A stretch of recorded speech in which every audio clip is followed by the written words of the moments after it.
You know, if you take people and you expose them voluntarily to things that they are avoiding and are afraid of, you know, that they know they need to overcome in order to meet their goals, their self-defined goals. If you can teach people to stand up in the face of the things they're afraid of, they get stronger. And you don't know what the upper limits to that are, because you might ask yourself, like, if for 10 years, if you didn't avoid doing what you knew you needed to do, by your own definitions, right, within the value structure that you've created, to the degree that you've done that, what would you be like? What would you be like? What would you be like?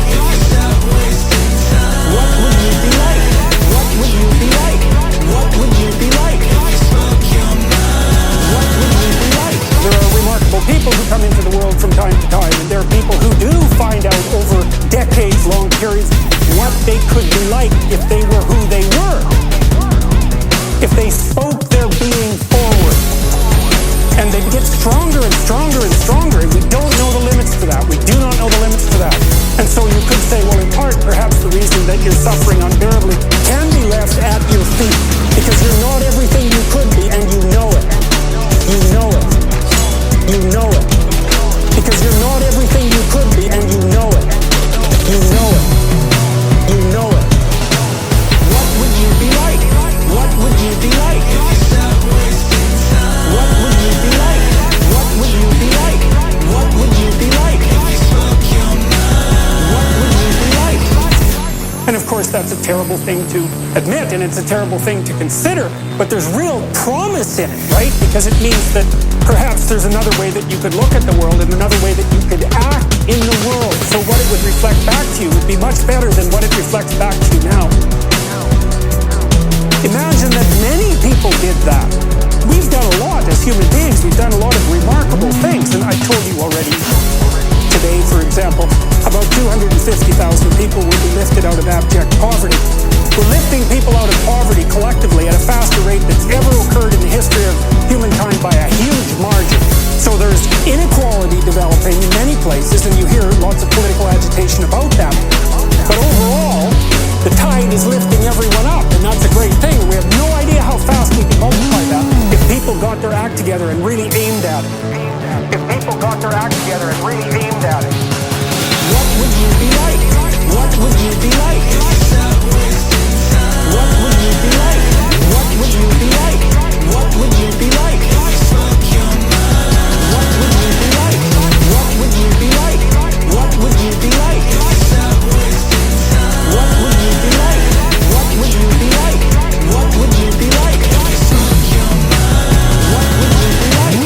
My experience is with people that we're probably running at about 51% of our capacity.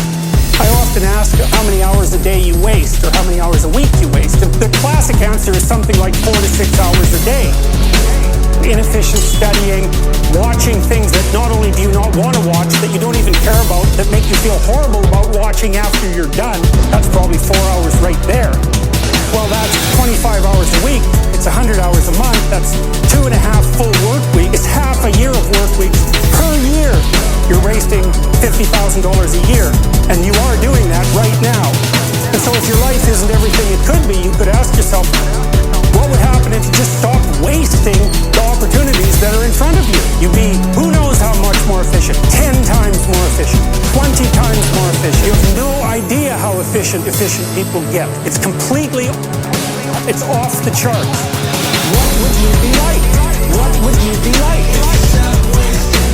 What would you be like? What would you be like? What would you be like? What would you be like? What would you be like? What would you be like? What would you be like? What would you be like? What would you be like? What would you be like?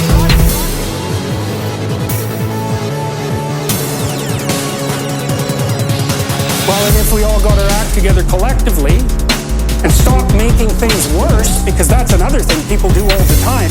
Not only do they not do what they should to make things better, they actively attempt to make things worse because they're spiteful or resentful or arrogant or deceitful or homicidal or genocidal or all of those things all bundled together in an absolutely pathological package. Pathological package. Pathological package. If people stop